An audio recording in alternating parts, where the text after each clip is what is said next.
Muito boa tarde a todos. Antes de daqui a pouco vamos fazer aqui 3 ou 4 canções do espetáculo deste. O Anónimos de Abril começou por ser um espetáculo que agora ganha forma de livro e de disco também. Mas antes disso gostava-vos de dizer 2 ou 3 coisas. Em primeiro lugar, que hoje é um dia extremamente feliz para mim, para nós, mas permitam-me agora que fale um bocadinho aqui a nível pessoal. É um dia extremamente feliz. Para já voltar a esta cidade, para mim, eu que cresci toda a vida ali nas imediações de Lisboa, mas tenho um carinho muito, muito, muito grande por esta cidade e volto sempre a ela infelizmente volto poucas vezes, mas quando volto com muita felicidade e venho sempre muito feliz. Há um acima. E hoje vim particularmente ainda mais feliz porque poder apresentar este livro aqui nesta cidade, com uma mesa desta qualidade, num sítio destes, é obviamente um dia feliz. Vou começar obviamente por agradecer à Manuela Monteiro e ao João por nos terem recebido tão bem. Nós apresentámos este livro-disco, vou-lhe chamar livrisco, que é mais fácil. Este livrisco na terça-feira em Lisboa, no Museu do Aljube, porque achamos que era o sítio perfeito para podermos apresentar este projeto. Quinta tivemos em Évora, num espaço também que nos diz muito. E aquilo que eu sinto ao estar aqui esta tarde, nesta casa, no ambiente que aqui se vive, estamos realmente a acertar na mousse em todos os sítios, porque este espaço tem nas paredes, respira o ambiente que nós gostamos e que tem tudo a ver com este projeto. Portanto, muito obrigado a vocês por nos terem recebido. Depois, poder este livro ser o ponto de partida para nós podermos novamente espreitar para a cabeça, para esse mundo fascinante que é a cabeça do professor Júlio Machado Vaz, é para mim uma honra enorme. Eu já disse isto algumas vezes, mas há aquele anúncio do Euromilhões que é dos excêntricos, né? Se você ganhasse Euromilhões, o que é que fazia? Era excêntrico. Eu, se fosse excêntrico, o que fazia era mandava a minha televisão para o lixo e contratava o professor Júlio Machado Vaz para ir lá à casa todos os dias conversar comigo. Sentavam...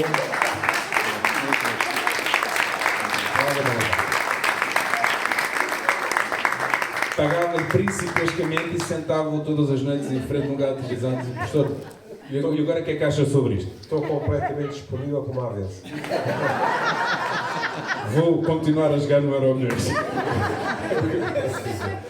Tal o fascínio que ele exerce cada vez que fala ou que escreve, enfim, que comunica, seja de maneira for. E depois, quando o Zé explicou há bocado, e bem, que a Celeste Queiro foi o ponto de partida, foi a primeira história que nos explotou, não vamos dizer disparates, embora não seja muito da tauromaquia, mas explotou esta ideia de, vamos atrás da gente comum que também ajudou a fazer esta revolução e que ajudou muito a desgastar o regime. Mas a primeira pessoa com quem nós falámos logo foi o Miguel, que é também um jornalista que eu acompanho há muito tempo que eu sigo. Aproximou-nos uma fatalidade, que foi a morte de um grande amigo de Miguel, que eu não conhecendo pessoalmente tinha uma enorme estima por ele, e porque sabia e conhecia o trabalho do Miguel, sabia que ele também tinha feito muito trabalho à volta desta temática da liberdade, da resistência, etc. E falei com ele e perguntei-lhe: olha, nós queremos fazer um projeto assim, assim, assado. Tu não tens aí uma história? E lembro que ele me disse uma qualquer coisa do género: eu tenho aqui uma, mas não sei se te vou passar esta história porque é da minha tia, uma coisa meio pessoal. E depois lá pensou um bocado e disse: olha, mas eu vou-te mandar o texto que escrevi para ela há uns tempos e tu o vês. E quando eu li o texto, que é o texto que vocês encontram no livro e do qual nós vamos fazer daqui a pouco uma adaptação que é que fazemos nos espetáculos. Quando eu li aquele texto, não ficou um nó na minha garganta, eu tinha 10 ou 15 nós na garganta. E imediatamente eu disse ao Zé, eu mostrei o texto ao Zé, disse: nós vamos ter que fazer uma canção sobre esta história, porque esta história é arrepiante e tem muitos, é uma história com muitas pequenas histórias lá dentro. E com esta coisa que o Zé nos disse há pouco, que é nós podermos hoje em dia, todos nós que aqui estamos, pensar que se daqui a 2 ou 3 dias soubéssemos que tínhamos que arrancar de casa sem dizer nada a ninguém e com meia dúzia de peças de roupa na mala, sem saber se algum dia voltaríamos a ver os nossos pais, os nossos irmãos, as nossas mulheres, os nossos amigos, etc. Seria, não sei se muitos de nós que aqui estamos teríamos esta coragem. Mas decidimos pegar nesta canção e foi também a primeira canção que nós acabámos por fazer, que foi a primeira, o Zé passou-me várias letras e foi a primeira canção que eu escrevi, foi esta. E há um momento muito marcante neste projeto, que é o momento em que eu mando a primeira maquete que fiz em casa, lá na minha salinha, fiz uma primeira maquete e mandei ao Miguel. E lembro-me, quando lhe enviei, quando acabei de enviar, lembro-me de ter pensado para mim, caramba, se isto agora do lado de lá não o emocionar, vai ser uma enorme frustração. Acho que só naquele momento é que me caiu a ficha de a ideia é muito boa, efetivamente. Mas se nós não conseguimos fazer jus a estas histórias, se as canções que nós fizermos do outro lado, as pessoas não se revirem nelas ou de alguma maneira não lhes tocarem profundamente, não vai ser fácil. E fiquei, obviamente, muito aliviado quando, passado umas horas, ou no dia seguinte, o Miguel me respondeu que tinha adorado a canção e que estava profundamente emocionado. E felizmente tivemos, com todos os familiares e com os que ainda estão vivos e com os familiares, tivemos esta experiência das pessoas se reverem naquelas canções e de gostarem, porque é de facto acho que só nesse momento é que eu percebi a maluquice em que a gente nos estávamos a meter. Mas depois também é preciso dizer que a Branca não tem nada para nos agradecer, primeiro porque já fez muito por nós na sua atividade contra o regime, e depois porque, não só contente com isso, quando nós fomos tocar a Viana do Castelo, no final daquele espetáculo fomos convidados para ir à Casa da Branca, onde estava a Fernanda e o companheiro e grande parte da família. E nós fomos agraciados com um banquete que eu vou-vos dizer que já tive em vários casamentos que não tinham tanta e tão boa comida. E depois, não contente com isso, a Branca ainda nos mostrou um segredo que nós conhecíamos, a Branca e a família, que é o comer bolas de Berlim da Natário com vinho verde, acompanhado de vinho verde, vinho branco verde. Vocês não sabem o bom que é. É tão bom que quando nós fomos tocar a Paredes de Cora, eles não puderam ir ver o espetáculo, mas foram lá entregar na mesma as bolas de Berlim e o vinho verde. Portanto, que fica aqui claro que nós temos sido muito bem tratados por esta gente. Queria-vos só dizer, antes de chamar a Joana e antes de cantarmos, que aquilo que o Zé disse é verdade. Nós só fizemos 8 destas canções porque não tivemos a oportunidade de gravá-las todas. Por esta razão, por não termos tido o apoio da DG Artes. Mais grave ainda do que isso, a DG Artes só publicou os resultados daquele concurso em agosto do ano passado. Portanto, só em agosto é que nós soubemos se tínhamos ou não tínhamos apoio. Na verdade, só em agosto é que nós podemos começar a tratar do livro. E quando digo nós, estou a ser aqui um bocadinho simpático comigo, porque se do ponto de vista do projeto musical há aqui uma parceria e é feita meias, esse livro, com exceção do texto do Miguel e do texto da Aurora, que é escrito na primeira pessoa e que é outro grande murro no estômago, este livro é todo ele mérito do Zé, que em muito poucos meses, em 3 ou 4 meses, fez um trabalho incrível de pesquisa, com muito rigor, falando com os familiares, com pessoas conhecidas e conseguindo em muito pouco tempo, em 3 meses, diria eu, montar estas 6 histórias e arranjar as fotografias e etc. Portanto, ele é o grande... Esse objeto que vocês, se quiserem levar para casa, é todo ele, o Zé Fialho Gouveia, tirando aquela parte dos códigos que vai dar depois às canções. Mas queria dizer só mais 2 coisinhas, que é uma relacionada ainda com esta história da DG Artes, porque eu acho que nós temos que começar a denunciar estas coisas, que é, não só a DG Artes há 2 anos lançou um projeto chamado Arte pela Democracia e publicou, isto está no site deles ainda hoje, que esse projeto seria aberto em 2023, em 2024 e em 2025. para celebrar os 50 anos do 25 de Abril, que, como creio que todos sabem, as celebrações oficiais vão até 2026, até a data das primeiras eleições para o primeiro Parlamento. E este ano não foi aberto o concurso e não foi dito publicamente que o concurso não era aberto. Foi tudo aquilo que tinha sido anunciado não foi feito e nem sequer, eu perguntei-lhes diretamente, e nem sequer foi assumido, nem sequer por eles foi dito, não, nós este ano não vamos abrir o programa. Deram respostas vagas, enfim, é o estado da cultura em que temos e, acima de tudo, é o estado do compromisso que as pessoas têm com a cultura, que é, anunciam uma coisa e depois não o fazem. E isto é importante que seja dito. Mas também, mais importante que isto, dizer-vos que nós não conseguimos gravar isto por causa da DG Artes, mas nós temos este livro e este disco aqui porque fomos apoiados por duas entidades que nos têm apoiado muito, não só com este disco, mas com os outros anteriores. Uma delas é a Sociedade Portuguesa de Autores, que é praticamente hoje a maior editora musical, e não só, e livreira se calhar também, em Portugal, porque muitos dos trabalhos, principalmente fora daquilo que é chamada a bolha mediática, muitos dos trabalhos que têm sido feitos nos últimos anos é graças ao apoio da Sociedade Portuguesa de Autores, e eu quero deixar aqui esta nota.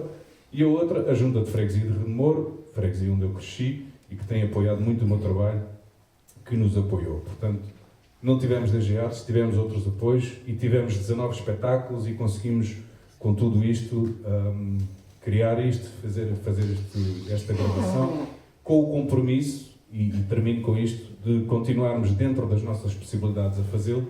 Muito em breve nós estamos a criar um site, um sítio de internet, anonimosdeabril.pt, onde vamos deixar um espaço, e completando aqui a informação que a Manuela deu ao início, nós queremos continuar a recolher histórias, queremos continuar a criar, a fazer o registro coletivo destas histórias e, portanto, todos vocês, qualquer história que conheçam, podem muito em breve, nas próximas semanas, poder ir lá, e nós, dentro das nossas possibilidades, iremos transformar tudo isto em histórias, em canções, porque a verdade é esta: as canções têm um poder diferente que muitas vezes outro tipo de registro não tem. É que as canções, nós criamos uma ligação emocional com as canções e estamos sempre a revisitá-las, quer em disco, quer em espetáculo. E, portanto, eu duvido que a maior parte dos portugueses soubesse quem foi o José Dias Coelho se não fosse a canção do Zeca Afonso, ou o Alípio de Freitas, ou a própria Catarina Eufémia. Portanto, obviamente que não nos estou a comparar ao Zeca Afonso, não tenho essa habilidade, a minha humildade não o permite. O Zeca foi um dos maiores cantautores deste país e uma referência, mas o exemplo, aquilo que nós podemos fazer para honrar e manter a memória do Zeca Afonso vivo é não só continuar a tocar as canções dele, mas também seguir-lhe o exemplo e continuar através de fazer da nossa canção, como diria o Mário Branco, uma arma, mais que não seja contra o esquecimento. Portanto, é isso que vamos fazer agora, fazer-vos aqui algumas das canções com os textos introdutórios do Zé e com, obviamente, a voz maravilhosa da nossa companheira que nos tem feito este projeto connosco, Joana Alegre. Eu convido a dizer qualquer coisa. Não querendo amassar, vou só dizer que é uma honra poder dar voz. Eu acho que uma vida sem propósito é uma forma de escravatura, e acho que vivemos muitas formas de escravatura hoje em dia. E se nós cantamos, temos que cantar com propósito, e não há propósito maior para mim, pessoalmente, do que este, poder dar voz à nossa memória, porque não somos nada sem histórias.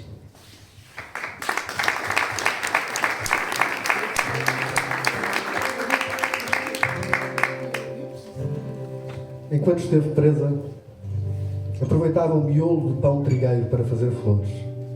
Amassava lentamente, moldava e fazia rosas. Era algo que a ajudava a libertar a mente. Aurora Rodrigues nasceu em 1952 numa humilde família alentejana. Em casa, ouvia-se baixinho a Rádio Voz da Liberdade e a política esteve sempre presente, intuída, sentida, falada às escondidas. Aplicada nos estudos, em 1969, Aurora ingressou na Faculdade de Direito em Lisboa. Ligou-se aos movimentos estudantis de conspiração e juntou-se ao MRPP. Ficou debaixo do olho da PIDE muito rapidamente. A 3 de maio de 1973, foi presa e levada para Caxias. Durante quase 3 meses foi humilhada, espancada até desmaiar asfixiada com água e impedida de dormir durante 16 dias e 16 noites. Queriam que a Aurora falasse. Queriam nomes. A Aurora deu-lhes silêncio. Das histórias que ela ouvia quando tinha pouca idade, não havia fantasia, tinham sangue de verdade. Nunca soube de princesas, mas sim da guerra civil. Em Espanha havia presas que eram mortas a fuzil. Nunca digas lá por fora o que dizes, quem cá em casa tem cuidado, minha Aurora era o pai que avisava. Assim ela se fez gente, com a rádio bem baixinho, tendo sempre bem presente qual seria o seu caminho. Foi para o curso de Direito, peito feito contra o Estado, e aos poucos pôs-se a jeito para ser algum marcado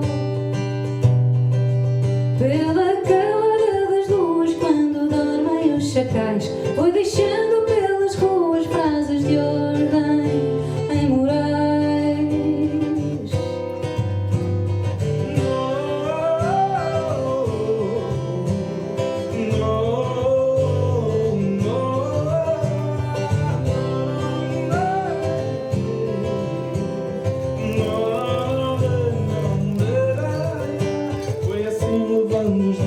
Até que chegou a hora, foi levada para Caxias, foi detida a Aurora. E com pétalas de pão ela fez rosas de trigo, entre os muros da prisão fez das flores um abrigo.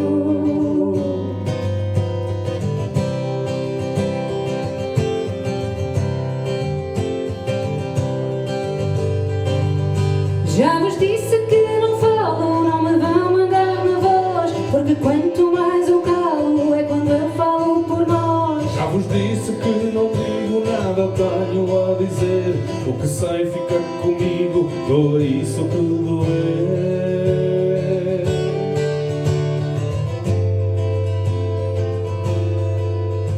Não falou de mão beijada, calou tudo o que sabia, mesmo sendo torturada, só silêncio lhes dizia. Chorou com os seus botões, que jamais ia chorar, nem dizer-lhes palavrões que se ia controlar. E com pétalas de pão ela fez rosas de trigo, entre os muros da prisão fez das flores um abrigo. E com pétalas de pão ela fez rosas de trigo, entre os muros da prisão fez das flores um abrigo.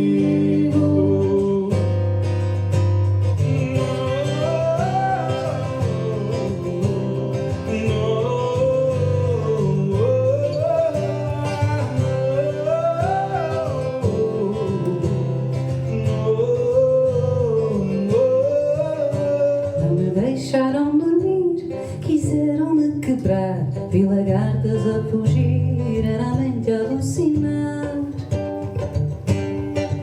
Fui espancada até mais não, humilhada e desmaiei. Queriam ter-me em confissão, mas não disse. E não falei.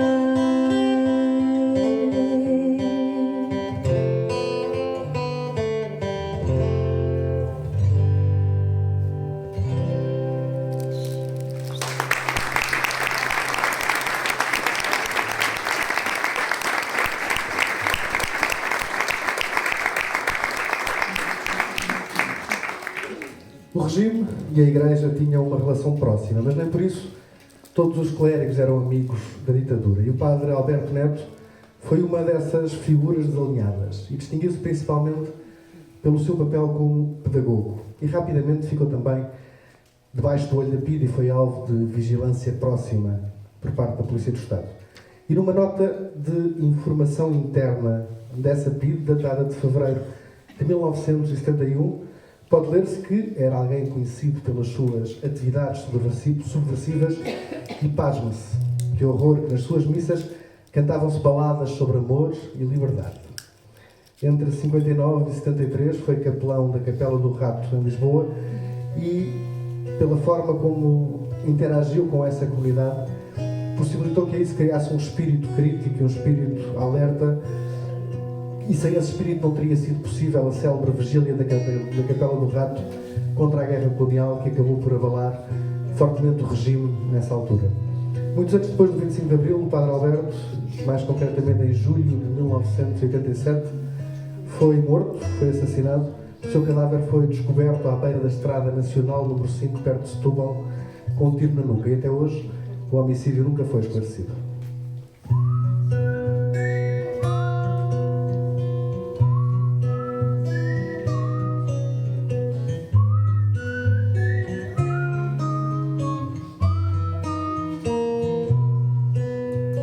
Tinha Deus por companheiro e o Senhor como aliado, e rezando foi guerreiro contra a guerra e contra o Estado. Foi o mestre no ensino e foi padre de coragem. Entre as linhas do divino foi passando a mensagem.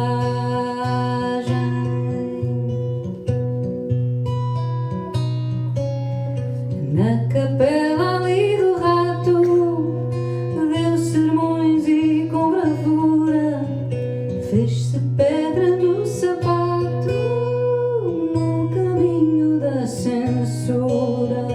No papel de sacerdote foi fiel aos seus valores. A polícia do chicote não o via com amor.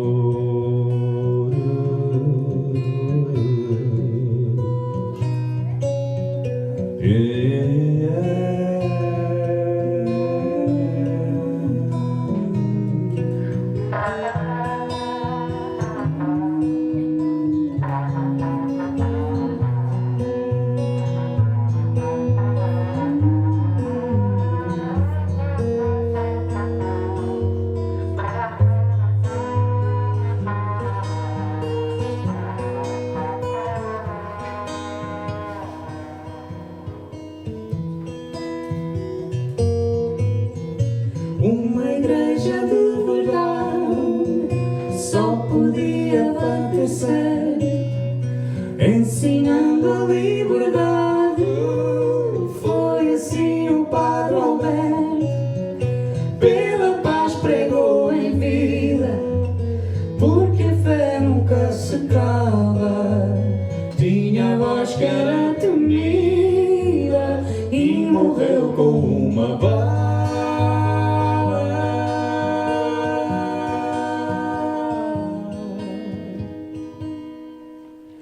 E morreu com uma bala.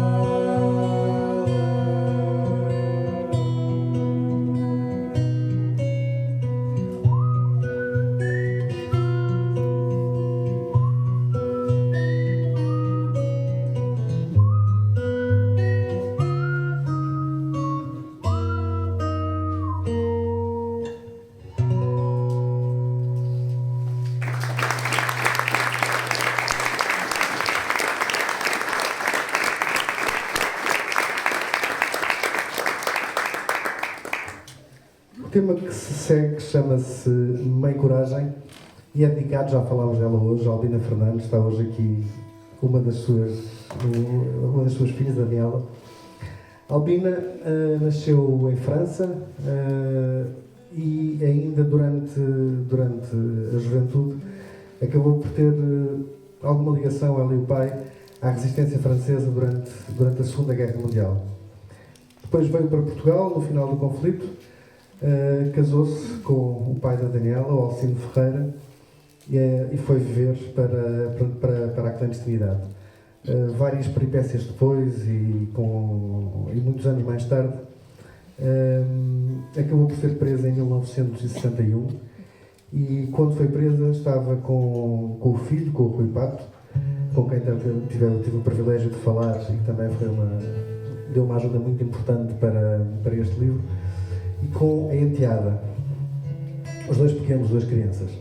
e quando vai para Caxias, para a prisão, ainda durante o primeiro mês que passou na prisão, esteve com o filho e com a enteada e dormia agarrada às mãos deles, com medo de que a polícia os fosse buscar durante a noite. Obviamente que passou por um período de tortura na prisão e ficou com a saúde mental muito abalada e acabou por, depois de ser posta em liberdade, acabou por suicidar-se pouco tempo depois. Portanto, a história de Albina Fernandes, Mãe Coragem.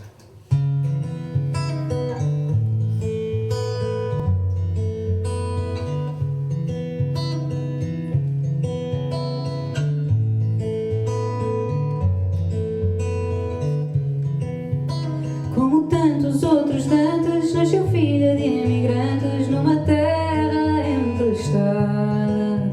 Cresceu entre os resistentes, comunistas combatentes, numa França ocupada. Aprendeu desde bem cedo o que é viver com medo, cerrou dentes contra o mal. Já depois da paz firmada, no partido empenhada, veio para Portugal. Enjaulada na prisão, segurava pela mão os filhos de olhos fechados, toda a noite ajoelhada para não se ver roubada dos seus filhos tão amados. Enjaulada na prisão, segurava pela mão os filhos de olhos fechados, toda a noite ajoelhada para não se ver roubada dos seus filhos tão amados.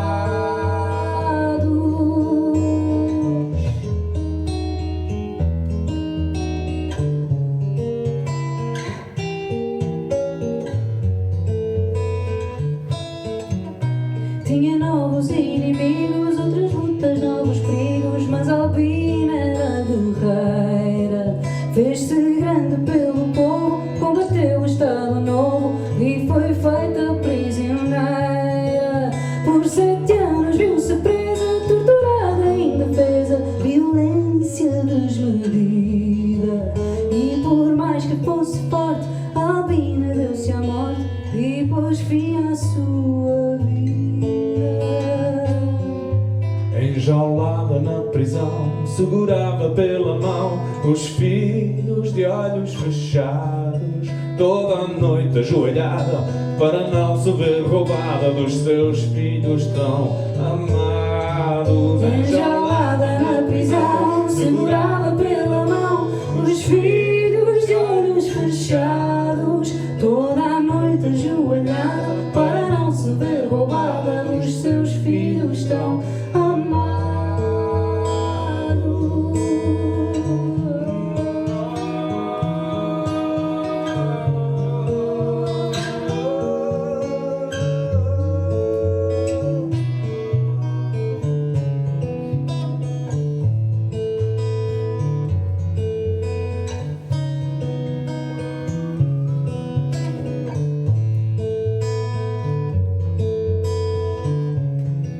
Não viveu para ver chegar esse abril que a fez lutar, morreu antes de saber que abril por fim cedeu e que abril também é seu.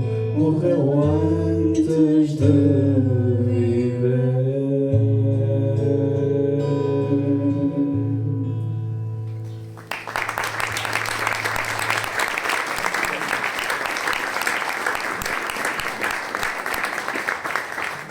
Antes de fecharmos a noite, obviamente com a canção Mariana, a canção que fizemos para a nossa Branca, A melhor canção do disco, não é? a melhor canção do disco. Eu queria só referir mais 3 pessoas que foram fundamentais para este trabalho e que merecem o nosso agradecimento. Um deles é o Carlos Vaz Marques, da Zigurato. Eu já lhe disse, com ele presente na terça-feira, mas repito, este é o 7º disco que eu edito e não tive nunca nenhuma editora interessada no meu trabalho. Filo sempre como autor, como edição de autor. Ao primeiro livro que fazemos, temos logo uma editora e de referência no mercado, interessado no nosso trabalho, portanto, claramente a música tem muito a aprender com os livros. Ao Carlos Vaz Marques e à Zigurato, muito obrigado por terem apostado neste trabalho. E deixa-me dizer-te que ele tem aqui espiões, não sei se já viste. Não vi. Não? Não vi. Aquele, vi, mas- no nosso grupo ele mandou, alguém que está aqui lhe mandou fotografias que ele reencaminhou para nós. Muito bem. Então, fica a saber. E Então, ele disse, os meus espiões dizem que isso está a correr bem. então, o espião que lhe manda um abraço, aqui o nosso agradecimento. E depois, a Manuela há pouco falou nisso, este livro tem um grafismo lindíssimo. As ilustrações são da Marta Nunes, uma incrível ilustradora que tem trabalhado muito esta temática da liberdade, e que fica aqui o convite para a seguirem nas redes sociais, que o trabalho dela é fantástico. E o grafismo daquela menina bonita que está ali atrás, que vos vai vender os livros, Joana Correia. Um aplauso para ela.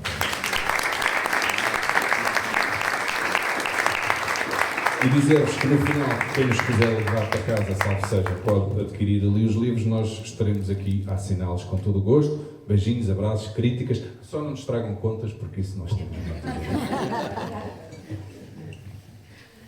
E agora, vamos à Mariana.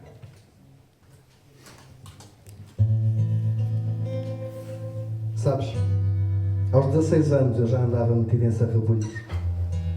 Já era sindicalizada, participava em atividades da oposição democrática e do movimento estudantil. O PCP descobriu-me em 1971.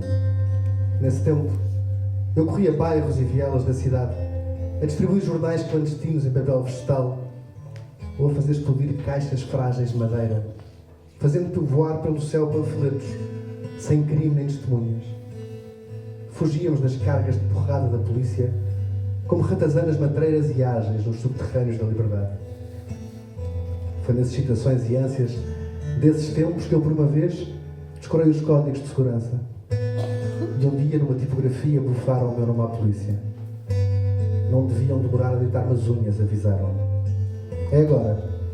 Ou aguentas o que aí vem para ti e para a tua família, ou entras na clandestinidade. A decisão ficou tomada. Tive uns dias para tirar do meu quarto o mínimo que considerasse essencial, sem dar nas vistas.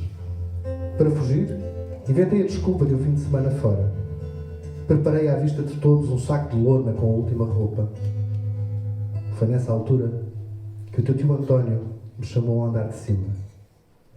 Eu sei que te vais embora e não voltas. Não lhe consegui responder. Chorámos os dois, abraçados, apertados, irmãos. Eu deixaria tudo para trás, família, emprego e identidade. Teria casa e um marido, também escolhido pelo partido. Eu acabara de fazer 20 anos e passaria a chamar-me Mariana.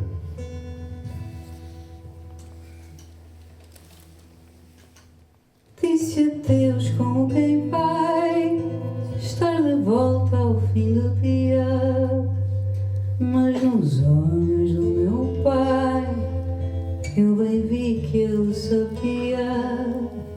Segui ordens, foi fiel, cumpri tudo ao pormenor. Tive que mudar de pele em nome de um bem maior. Tive um nome emprestado, Mariana fiquei eu. Outro nome foi guardado, aquele que a mãe me deu.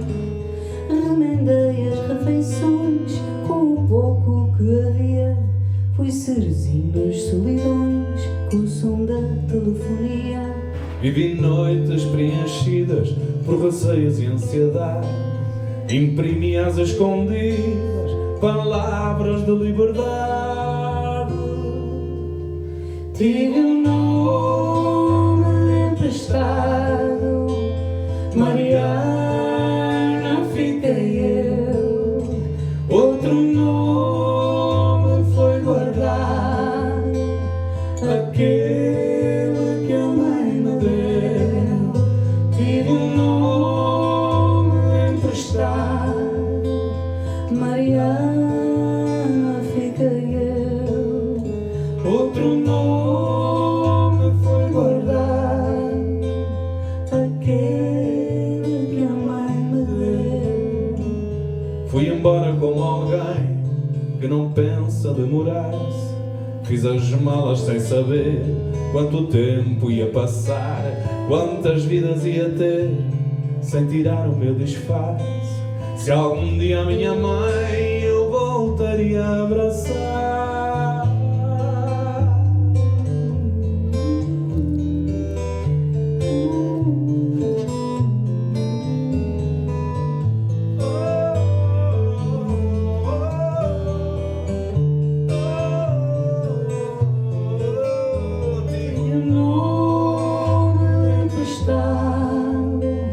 Mariana, fiquei eu, outro nome foi guardado, aquele que a mãe me deu.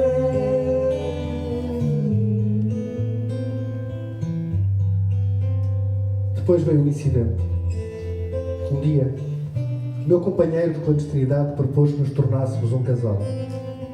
Não o censurei. Até compreendia, dado o contexto, afinal, não somos de ferro, mas não quis.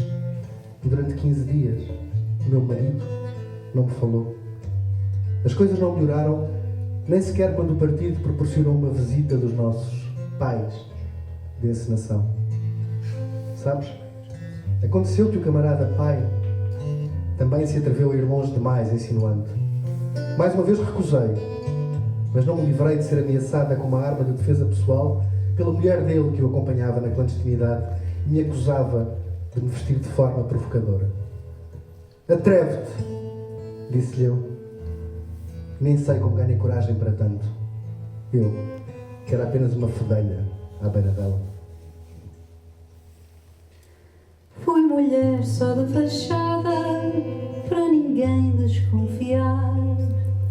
Não me dei de mão beijada, mesmo com falta de amar. Com uma arma apontada, Mariana querer, ferida e acusada, não vergou, não ceder. Quando abril por fim chegou, voltei para quem me ama. Foi a noite que acabou, disse adeus a Mariana.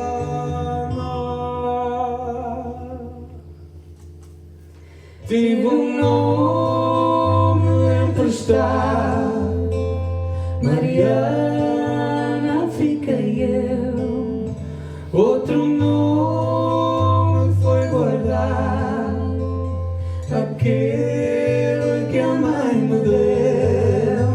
Tive um nome emprestado, Mariana, fiquei eu, outro nome foi guardado, aquele que a mãe me deu. tive um nome emprestado, Mariana, fiquei eu, outro nome foi guardado, aquele que a mãe me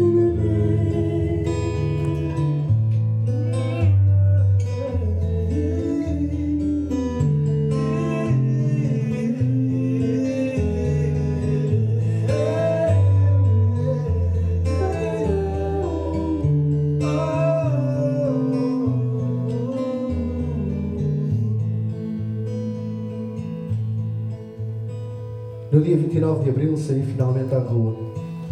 Quando parei à porta de casa, o teu tio Júlio demorou a perceber quem eu era. Eu estava magra, encurvada e loira, irreconhecível ao fim de quase um ano. Sou eu. Já não me conheces? Gritou então o meu nome. Uma e outra vez. Apertou-me junto ao peito, pegou-me ao colo. Louco, louco como nunca ouvi. Quando entramos em casa, nem tive tempo para reagir.